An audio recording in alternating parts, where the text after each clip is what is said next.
بسم اللہ الرحمن الرحیم۔ گمنام ہیروز کے معزز ناظرین، السلام علیکم۔ آئیے چلتے ہیں کہانی کی طرف۔ ابھی تمام ٹیلی پیتھی جاننے والے وہاں نہیں پہنچے، کچھ باقی رہ گئے ہیں۔ وہاں اور کتنی بھیڑ لگاؤ گی؟ ویسے زیادہ سے زیادہ دشمن ایک جگہ رہنے پر مجبور ہو جائیں تو زیادہ سے زیادہ قریب رہ کر ایک دوسرے سے لڑتے رہنے کے نتیجے میں نقصان اٹھاتے رہیں گے، یا تو جان سے جاتے رہیں گے یا بے نقاب ہوتے رہیں گے۔ ہاں تو اگلا کون ہے؟ زاؤکوم کوبرا۔ وہ شروع سے ہی اس غرور میں مبتلا ہے کہ تنہا یہاں کے تمام ٹیلی پیتھی جاننے والوں پر سبقت لے جائے گا اور قلعے اور جزیرے کا حکمران بن جائے گا۔ اسے بھی یہ حسرت پوری کرنے کا موقع دیا جائے گا۔ یہ پہلے بیان کر چکا ہوں کہ کوبرا اور ان نون نے ایک دوسرے سے دوستی کرنے اور پختہ اعتماد حاصل کرنے کے لیے ایک دوسرے کی بہن سے شادی کی تھی۔ یہ مسٹری مین کی چال تھی۔ وہ ان نون کی بہن کے ذریعے کوبرا کو پھانسنا چاہتا تھا۔ دوسری طرف کوبرا نے بھی یہی سوچا تھا کہ وہ اپنی بہن کے ذریعے ان نون کو اپنا معمول بنا لے گا۔ ان دونوں نے شادی کی رات اپنی بہن کے ذریعے ایک دوسرے کو اعصابی کمزوریوں میں مبتلا کیا تھا۔ ایسے وقت میں سونیا کے ساتھ ان کے دماغوں میں پہنچ گیا تھا۔ ہم نے مسٹری مین کو ان پر تنویمی عمل کرتے دیکھا تھا۔ کوبرا کسی طرح مسٹری مین کے عمل سے محفوظ رہا تھا، لیکن وہ ہمارے زیر اثر آ گیا تھا۔ ہم کبھی کبھی اس کے اندر آتے جاتے رہتے تھے۔ اسے یقین تھا کہ اس پر کوئی غالب نہیں آئے گا۔ وہ پہلے کی طرح اب بھی ناقابل تسخیر ہے۔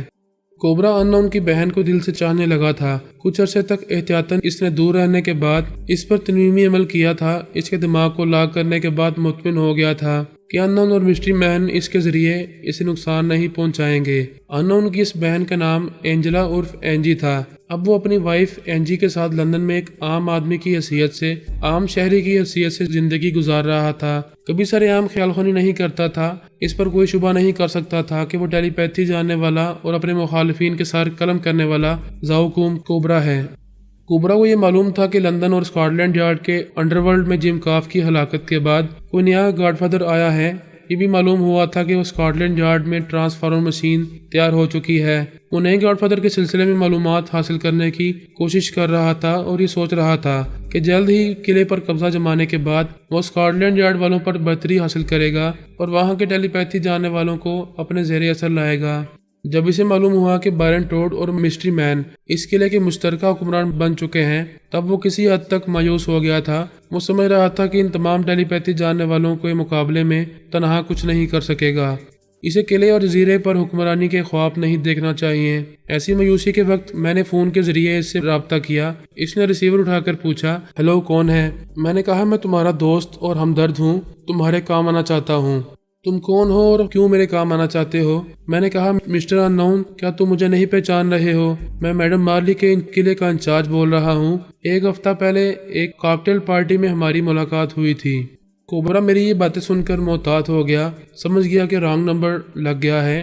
قلعے کے انچارج نے ان نون کے نمبر ڈائل کیے ہوں گے، لیکن اتفاق سے وہ لائن پر آ گیا تھا۔ وہ فوراً ہی بولا، ہاں مجھے یاد ہے، ایک کاکٹیل پارٹی میں ہماری ملاقات ہوئی تھی۔ تم نے مجھے کیسے یاد کیا؟ تم اس ملاقات میں میرے دماغ کے اندر آنا چاہتے تھے، لیکن دشمن ٹیلی پیتھی جاننے والوں نے میرے دماغ کو لاک کر دیا تھا۔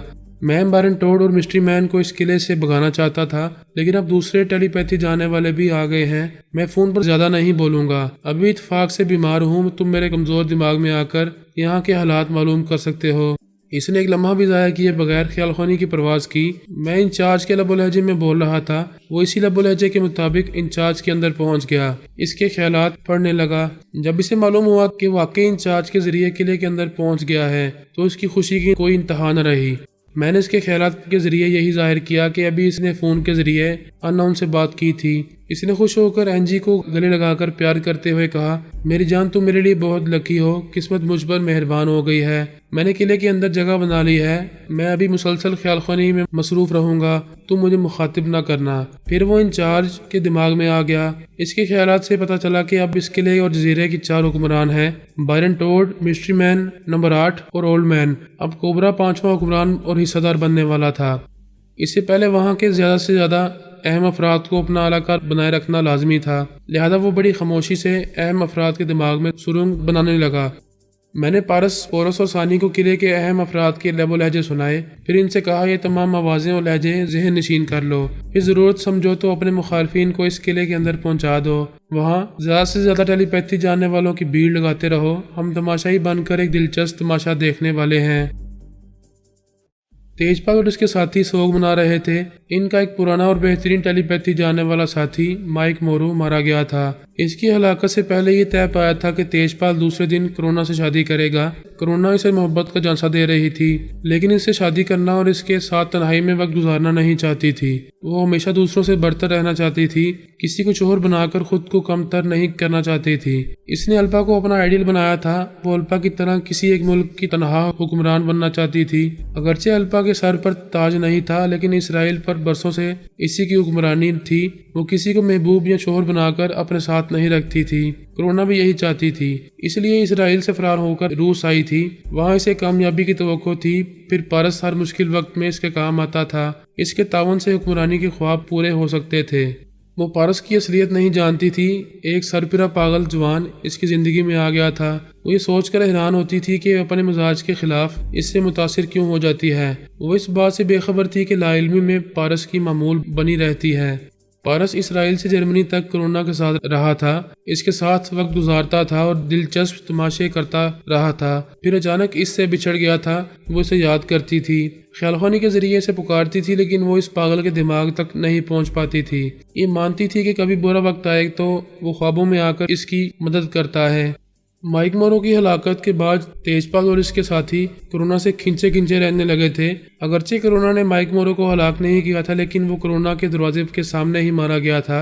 वो हवस परस्ती की धुंध में इसके घर रात गुजारने आया था, लेकिन घर दाखिल होने से पहले ही मौत के मुंह में चला गया था। बेजून, बड़ी रॉबर्ट और जोदोविस्की ने तेजपाल से कहा, हम शुरू से कोरोना की मकारियों को देखते और समझते आ रहे हैं, ये नाकाबिले एतमाद है। बड़ी रॉबर्ट ने कहा, अल्पा ने इस पर एहसान किया था, इसे टेलीपैथी सिखाई थी। वो अल्पा को धोखा देकर इसराइल से फरार हो गई। इसने फ्रैंकफर्ट पहुंचकर मेरे दिमाग में जल्जले पैदा किए। अगर तुम सब मुझे न संभालते तो मैं दिमागी मरीज बनकर रह जाता। जोजोविस्की बहुत पहले से पारस और कोरोना का मामूल बना हुआ था। ये बात ना वो जानता था और ना इसके साथी जानते थे। वो कोरोना का मुखालिफ होने के बावजूद अक्सर इसकी हमायत में बोलता रहता था।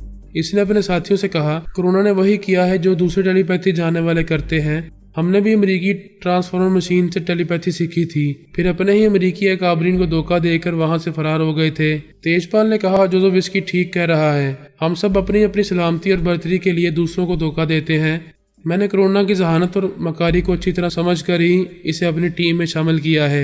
वो हमारी मामूल है, हम इसे मोहतात रहेंगे, इसके चोर ख्यालात पढ़ते रहेंगे और इसके अंदर से अपने तनीमी अमल को ज़ाया नहीं होने देंगे, तो वो हमारी वफादार साथी बनकर रहेगी। तेजपाल और उसके साथी पारस और कोरोना सब भी इस बात से बेखबर थे कि जब बड़ी रॉबर्ट दिमागी तकलीफ में मुब्तला था, तब अमेरिकी टेलीपैथी जानने वाले नंबर 1 ने इसके दिमाग में जगह बना ली थी। बड़ी रॉबर्ट अब जिस्मानी और दिमागी तौर पर सेहतमंद हो चुका था। इसके दिमाग को लाक कर दिया गया था, लेकिन नंबर 1 मखसूस लबो लहजे के जरिए इसके अंदर पहुंचता रहता था, इसके अंदरूनी मामलात को समझता रहता था। बड़ी रॉबर्ट ने नंबर 1 की मर्जी के मुताबिक कहा, मेरा दिल कहता है कि माइक मोरो की हलाकत में कहीं ना कहीं से कोरोना का भी हाथ है। कि ऐसा नहीं हो सकता कि कोरोना ने मोनोरिटा के दिमाग पर कब्जा जमाकर इसके जरिए माइक मोरो को गोली मारी है। तेजपाल ने कहा, बड़ी तुम ख्वामख्वाह शुबा कर रहे हो, हम सब कोरोना के चोर ख्यालात पढ़ते रहते हैं। जब माइक मोरो को कत्ल किया गया तब कोरोना अपने कमरे में गहरी नींद सो रही थी। बड़ी ने कहा, कभी कभी चोर ख्यालात भी धोखा देते हैं। मैं तो कोरोना पर शुबा करता रहूंगा और बार बार इसके ख्यालात पढ़ता रहूंगा। ये अच्छी बात है, इसे मोहतात रहो, बार बार इसके ख्यालात पढ़ते रहो। इस तरह इसके चोर ख्यालात से इसके अंदर छुपी हुई दूसरी अहम बातें मालूम होती रहेंगी। बिजून ने कहा, तेजपाल तुम इससे शादी करोगे, वो तुम्हारे बच्चों की माँ बनेगी तो बच्चों की खातिर तुम्हारी और ज्यादा फरमाबरदार बनकर रहेगी। जोदोविस्की ने कहा, हम 10 दिनों तक सोग मना चुके हैं। हम सोग मनाने के दौरान में दूसरे अहम मामला से निमटते रहे हैं। शादी भी एक अहम मामला है। कोरोना को पूरी तरह अपने शिकंजे में रखने के लिए भी ये शादी जरूरी है। तेजपाल ने कहा, मैं भी यही सोच रहा हूँ, तुम लोगों से कहने वाला था कि जल्द से जल्द इससे शादी करना चाहता हूँ। इस सिलसिले में कोरोना की मर्जी मालूम करना चाहिए, इसे अपनी इस मीटिंग में बुलाना चाहिए। बड़ी रॉबर्ट ने कहा, कोरोना की मर्जी क्यों मालूम की जाए, वो पहले ही तुम्हारी मामूल बनी हुई है। अकल कहती है इसे बीवी से ज्यादा अपनी मामूल बनाकर रखा जाए। बेजून और जोजोविस्की ने बड़ी को समझाया कि बेशक इसे हमेशा अपना मामूल बनाकर रखा जाएगा, लेकिन कोरोना को यह तासुर देना चाहिए कि हम दोस्ती में उसे बराबर का दर्जा देते हैं और अहम मामलात में उससे मशवरे भी लेते हैं। وہ سب اس بات پر متفق ہو کر خیال خوانی کے ذریعے کرونا کے اندر پہنچ گئے۔ اس وقت وہ گہری نیند میں تھی۔ اس وقت اس کے دماغ میں نہ کوئی خواب تھا نہ خیال تھا۔ تیجپال نے اس کے خوابیدہ دماغ میں کہا، کرونا میں تم سے ضروری باتیں کرنے آیا ہوں۔ شادی کا معاملہ بہت اہم ہوتا ہے، اس لیے میں تم سے خواب میں شادی کی بات نہیں کروں گا۔ نیند سے بیدار ہو جاؤ، ابھی دوپہر ہے، تم بے وقت سو رہی ہو۔ اس کی آنکھ کھل گئی، اٹھ کر بیٹھ گئی۔ وہ بولا، میں تیجپال بول رہا ہوں۔ ہماری شادی کے معاملات طے ہو چکے تھے۔ جس دن شادی ہونے والی تھی اس ایک رات پہلے ہمارا عزیز دوست ہم سے بچھڑ گیا تھا، اس لیے شادی کا پروگرام ملتوی ہو گیا تھا۔ اب تم کیا کہتی ہو؟ کرونا شادی نہیں کرنا چاہتی تھی۔ اس نے کہا، تمہارا بہت ہی پرانا اور بہترین ساتھی تم سب سے ہمیشہ کے لیے جدا ہو گیا ہے، اس لیے کم از کم 40 دنوں تک سوگ منانا چاہیے۔ یہ کوئی ضروری نہیں ہے، ہم 10 دنوں تک سوگ منا چکے ہیں، اس کے لیے مزید سوگ منائیں یا نہ منائیں وہ ہمارے دلوں میں زندہ رہے گا۔ ہم اپنے دوسرے اہم معاملات سے نمٹ رہے ہیں تو پھر شادی کے معاملے سے بھی نمٹنا چاہیے۔ بیزون، بڈی رابرٹ اور جوزوفسکی کرونا کے اندر رہ کر اسے شادی کی طرف مائل کر رہے تھے، اسے بحث کرنے کا موقع نہیں دے رہے تھے۔ کرونا ان سب کی مرضی کے مطابق شادی کے لیے رضامند ہو گئی۔ تیجپال نے خوش ہو کر کہا، کل ہی ہماری کورٹ میرج ہوگی۔ روس کے تمام اکابرین کو شادی کی دعوت دی جائے۔ دن کو کورٹ میرج کے بعد رات کو کھانے پینے کی پارٹی دی جائے گی۔ تم سب ابھی سے انتظامات شروع کر دو۔ وہ سب کرونا کے دماغ سے چلے آئے۔ بڑی رابرٹ نے کہا، دوستو، کیا تم سب نے اس کے چور خیالات سے یہ معلوم نہیں کیا کہ وہ شادی سے کترا رہی تھی؟ 40 دنوں تک سوگ منانے کے بہانے اس معاملے کو ٹال رہی تھی۔ بیزون نے کہا، ہم اچھی طرح سمجھ رہے ہیں کہ وہ ابھی شادی نہیں کرنا چاہتی ہے۔ ہم نے تو رسمی طور پر اس کی رضامندی حاصل کی ہے، ورنہ وہ تو ایک معمول اور کنیز ہے۔ پہلے سے ترمیمی عمل کے شکنجے میں لیا گیا ہے، اب شادی اور بچوں کے شکنجے میں رکھا جائے گا۔ جوزوفسکی نے کہا، اس شادی کے بہترین نتائج برآمد ہوں گے، وہ تیجپال کی فرما بردار بیوی بن کر رہا کرے گی۔ دوسری طرف کرونا پریشان ہو گئی تھی، اس نے مجبوراً شادی کے لیے ہاں کی تھی۔ اب پارس کو یاد کرتے ہوئے سوچ رہی تھی، تم کہاں مر جاتے ہو؟ میں خیال خوانی کرتی ہوں مگر تمہارے دماغ میں جگہ نہیں ملتی۔ تم کہتے ہو پچھلے جنم میں ناگ سانپ تھے، 1000 برس تک زندہ رہنے کے بعد انسان کے روپ میں آئے ہو۔ میری خیال خوانی کی لہروں کو تمہارے زہریلے دماغ میں جگہ نہیں ملے گی۔ اسے یقین نہیں تھا کہ اس دنیا میں ناگ سانپ 1000 برس تک زندہ رہتے ہیں، پھر دوسرا انسانی جنم لیتے ہیں، لیکن یہ حقیقت وہ دیکھ رہی تھی کہ اس کے زہریلے دماغ میں خیال خوانی کی لہروں کو جگہ نہیں ملتی ہے۔ وہ بے چین ہو کر سوچنے لگی کہ تیجپال سے کیسے نجات حاصل کرنا چاہیے۔ دل نے کہا، ایک بار پھر اس پاگل کے دماغ میں پہنچنے کی کوشش کرنا چاہیے۔ اس کا دل کیا کہے گا؟ پارس اس کے اندر کہہ رہا تھا، اسے اپنے دماغ میں آنے کے لیے مائل کر رہا تھا۔ اس نے خیال خوانی کی پرواز کی تو اس کے دماغ میں جگہ مل گئی۔ خوش ہو کر بولی، میں ہوں، تمہارے پاس آئی ہوں۔ وہ سہم کر بولا، کون ہے یہ؟ کون بلا آ گئی ہے؟ میں بلا نہیں ہوں، تمہاری کرونا ہوں۔ تم کہتے تھے کہ تمہارے زہریلے دماغ میں جگہ نہیں ملے گی، پھر اب کیسے جگہ مل رہی ہے؟ اس وقت میرے اندر سے زہر کا سٹاک ختم ہو چکا ہے۔ میری ناگن ابھی تمام زہر چوس کر یہاں سے گئی ہے۔ تم نے پہلے بھی ایک ناگن کا ذکر کیا تھا، آخر یہ ہے کون؟ یہ میری 1000 برس پرانی محبوبہ ہے۔ ہم پتال میں سانپوں کے مسکن میں پیار بھری زندگی گزارتے رہتے تھے۔ ابھی اس کے 1000 برس پورے نہیں ہوئے ہیں، اس لیے وہ میری طرح انسان نہیں بن پائی ہے۔ یوں بھی عورت کبھی انسان نہیں بن پاتی۔ یہ کیا بکواس ہے؟ کیا میں انسان نہیں ہوں؟ میں تمہاری نہیں، اس ناگن کی بات کر رہا ہوں۔ سانپوں کے ناگ راج نے مجھے حکم دیا ہے کہ جب تک وہ ناگن انسان کے روپ میں نہیں آئے گی تب تک مجھے کبھی کبھی سانپ بن کر اس کے پاس آنا ہوگا اور بچے پیدا کرنے ہوں گے۔ او گاڈ، کیا وہ ناگن تمہارے بچے پیدا کر رہی ہے؟ ہاں، اب تک 150 بچے پیدا کر چکی ہے۔ یہاں خاندانی منصوبہ بندی نہیں ہے، ہم اس دنیا میں زہر پھیلانے کے لیے اپنی نسل بڑھاتے رہتے ہیں۔ کیا وہ تمام بچے انسان بن کر یہاں آئیں گے؟ وہ 1000 برس کے بعد آئیں گے۔ تمہیں پریشان نہیں ہونا چاہیے۔ تمہاری یہ تمام باتیں مجھے بکواس لگتی ہیں، لیکن میں نے انڈین لٹریچر میں ایک جنم کے بعد دوسرا جنم لینے والی داستانیں پڑھی ہیں۔ پھر میں نے دیکھا ہے کہ واقعی تم زہریلے ہو۔ جب بھی تم سے ملتی تھی سحرزدہ ہو جاتی تھی، پھر کھانے میں اعصابی کمزوری کی دوا ملائی گئی تھی۔ ہم دونوں نے وہ دوا ملا پانی پیا تھا، تم پر کوئی اثر نہیں ہوا۔ تم بہت پراسرار ہو، عجیب و غریب ہو۔ یہ عجیب بات ہے کہ میں کبھی کبھی تمہیں بھول جایا کرتی ہوں۔ تیجپال وغیرہ کو میرے چور خیالات سے کچھ معلوم نہیں ہوتا ہے۔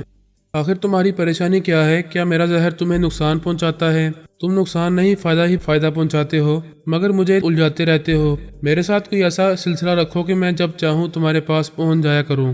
میں کوشش کروں گا۔ ابھی تم کیوں آئی ہو؟ تمہیں معلوم ہونا چاہیے کہ وہ تیجپال کل مجھ سے شادی کرنے والا ہے۔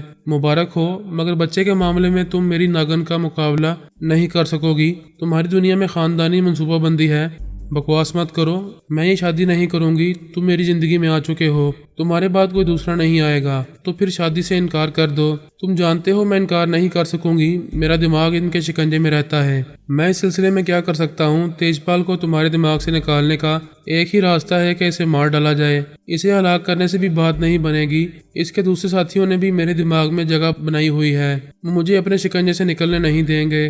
तो फिर शादी कर लो, मगर साफ साफ कह दो कि बच्चे पैदा नहीं करोगी। वो गुस्से में बोली, बच्चे गए जहन्नम में, कब गए? प्लीज़ बच्चों की बातें ना करो, अभी तो शादी नहीं हुई है और ना ही होनी चाहिए। अगर ऐसा हो कि शादी हो जाए मगर तेजपाल तुम्हारा गुलाम बनकर रहे, ये कैसे हो सकता है? वो गुलाम नहीं बनेगा। शोहरों से पूछो, वो कसम खाकर कहेंगे कि शादी के बाद मर्द गुलाम बन जाते हैं। अगर वो नहीं बनेगा तो मैं शादी करके बुरी तरह फंस जाऊंगी। मैं पक्के कागज़ पर लिख कर देता हूँ कि वो तुम्हारा गुलाम बन जाएगा, तुम मेरी हो, मेरी रहोगी, वो तुम्हें कभी हाथ नहीं लगाएगा। पारस ऐसा कहने के दौरान मैं उसे अपनी बात पर कायल करता जा रहा था और वो कायल हो रही थी। आखिर कहने लगी, मैं तुम्हारी बात मानकर हमेशा फ़ायदे में रहती हूँ। वादा करो शादी की रात मुझे तनहा नहीं छोड़ोगे। तुम ख्यालखानी नहीं जानते, यहाँ नहीं आ सकते, लेकिन इस वक्त मुझे अपने अंदर आने दोगे तो मुझे तुम्हारा सहारा मिलता रहेगा। मैं वादा करता हूँ कि शादी की रात तुम्हें तन्हाई का एहसास नहीं होगा। तुम दुल्हन बनकर तेजपाल से बोलती रहोगी और महबूबा बनकर मेरे पास आती रहोगी। वो पारस की मर्जी के मुताबिक ख्यालखानी का राब्ता ख़त्म करके दिमागी तौर पर हाजिर हो गई। फिर दूसरे ही लम्हे में पारस को भूल गई। वो नहीं चाहता था कि वो इसके मुतालिक सोचती रहे और ऐसे में तेजपाल और इसके साथी इसके ख्यालात पढ़ लें। वो अक्सर खुद को कोरोना के ज़हन से मिटा दिया करता था। तेजपाल और इसके साथी शादी की तैयारियां कर रहे थे। रूस के अकाबरीन और वहां के आला ओहदेदारों को दावतें दे रहे थे। कोरोना अपने बिछड़े हुए माँ बाप से मिल चुकी थी, अब इनके साथ एक बंगले में रहा करती थी। बड़ी रॉबर्ट अपने दूसरे साथियों की तरह कोरोना के दिमाग में किसी वक्त भी पहुंच जाया करता था। दरअसल अमेरिकी टेलीपैथी जानने वाला नंबर 1 बड़ी के जरिए कोरोना के पास आया करता था। इसके अंदर जगह बनाने का मौका ढूंढता रहता था। वो शाम को अपने बेडरूम में बैठी हुई थी, तब नंबर 1 तेजपाल का लबो लहजा इख्तियार करके इसके अंदर आया। वो इसे महसूस ना कर सकी। इसने मुखातिब किया, हाय कोरोना, शादी से इनकार करना चाहती हो? वो चौंक कर बोली, तुम कौन हो? मैं ये आवाज़ पहली बार सुन रही हूँ। मैं तेजपाल का लबो लहजा इख्तियार करके आया हूँ, इसलिए तुमने मुझे महसूस नहीं किया है। अब अपनी आवाज़ में बोल रहा हूँ, सांस रोककर भगाओगी तो मैं फिर तेजपाल के लबो लहजे में तुम्हारे अंदर आ जाऊंगा। मैं तुम्हारे अंदर छुप कर रह सकता हूँ, मगर ये दुश्मनी होगी। मैं दोस्त बनकर तुम्हारे काम आना चाहता हूँ। तुम किस तरह मेरे काम आओगे? मैं तुम्हारे बारे में कुछ नहीं जानती, तुम पर भरोसा कैसे करूं? पहले अपने बारे में बताओ। पहले मुझे काम आने दो, मैं तुम्हें तेजपाल वगैरह से निजात दिलाऊंगा तो तुम मुझ पर भरोसा करने लगोगी। इसके बाद मैं तुम्हें अपने बारे में बहुत कुछ बताऊंगा तो तुम दोस्त बनकर मेरी शख्सियत को राज में रखोगी। तुम मुझे तेजपाल और इसके साथियों से कैसे निजात दिलाओगे? इसका एक रास्ता तो ये है कि मुझे अपने अंदर आकर हिप्नोटाइज करने दो। मैं तुम्हारे दिमाग को लॉक करूंगा, फिर कोई तुम्हारे दिमाग के अंदर नहीं आ सकेगा। वो बोली, मैं नादान बच्ची नहीं हूँ कि अपने अंदर तुम्हें तनवीमी अमल करने दूं और तुम्हारी मामूल बन जाऊं, गोया आसमान से गिरकर खजूर में अटक जाऊं। मैं जानता था तुम राजी नहीं होगी। दूसरा रास्ता ये है कि कल शादी की रात तुम तेजपाल को असाबी कमजोरी की दवा खिलाओ। मैं इसे हिप्नोटाइज करके तुम्हारे दिमाग से इसके तनवीमी अमल को ख़त्म कर दूंगा। जब मैं इसे असाबी कमजोरी में मुब्तला करूंगी तो इसे अपना मामूल और महकूम भी बना सकूंगी। मैं तुम्हें कबाब में हड्डी बनाकर क्यों रखूं? मेरी दोस्ती के जज्बे को समझो। तुम तनहा हो, तुम्हें एक बेलौस साथी की ज़रूरत है जो हमेशा तुम्हारे काम आता रहे। मेरे बेलौस साथी, मुझे तुम्हारी ज़रूरत होगी तो मैं तुम्हें बुला लूँगी। अगर तुम मकार और खुदगर्ज नहीं हुए तो अभी तुम्हारी बात मान लूँगी। शर्त यह है कि पहले तुम अपना तारुफ पेश करो, अपनी हिस्ट्री बयान करो। मैं एक ऐसा टेलीपैथी जानने वाला हूँ जिसके ज़राए दुनिया के एक सिरे से दूसरे सिरे तक है। मेरे एक हुक्म से मेरे मुल्क की फ़ौज यहाँ हमले कर सकती है। हमारे सामने रूस जैसा बड़ा मुल्क घुटने टेक देता है। रूस ने आर्जी तौर पर सिर्फ अमेरिका के सामने घुटने टेके थे। गोया तुम अमेरिका के इन 10 टेलीपैथी जानने वालों में से एक हो जिन्हें जिंदा दरगो किया गया है। पताल से निकलकर यहाँ आए हो। तुमने मेरी एक बात पकड़ ली और मुझे पहचान लिया। मैं इनकार नहीं करूँगा, मैं इन 10 में से एक हूँ, नंबर 1 कहलाता हूँ। अब तुम गौर करो कि मेरे पीछे कितनी बड़ी ताकत है। अमेरिका कभी झुकता नहीं, झुकाता है। तुम मेरे साथ रहकर अपने दुश्मनों को झुकाती रहोगी और तुम्हारी कनीज कहलाती रहूंगी। तुम्हें मेरी हिस्ट्री मालूम नहीं है। अगर मुझे कनीज बनकर रहना होता तो मैं अल्पा से पीछा छुड़ाकर यहाँ ना आती। मैं मामूल बनने के लिए नहीं, मामूल बनाने के लिए पैदा हुई हूँ। ये मुल्क रूस कभी सुपर पावर था। मैं यहाँ हुकूमत करने और रूस को दोबारा सुपर पावर बनाने आई हूँ। اپنی حیثیت سے اونچے خواب نہ دیکھو، تم تیج پال کی ٹیم میں ایک معمولی سی کنیز بنی ہوئی ہو، تمہاری کیا اوقات ہے؟ ان میں سے جو چاہے گا وہ تمہیں رات کو اپنے پاس بلا لے گا۔ تم جل بن کر بول رہے ہو، میرے بارے میں جس طرح چاہو معلوم کر لو، ان میں سے کوئی مجھے ہاتھ بھی نہیں لگاتا ہے اور نہ ہی میری مرضی کے خلاف کوئی مجھے چھو سکے گا۔ میں کنیز ہوں لیکن مجبور اور بے بس نہیں ہوں۔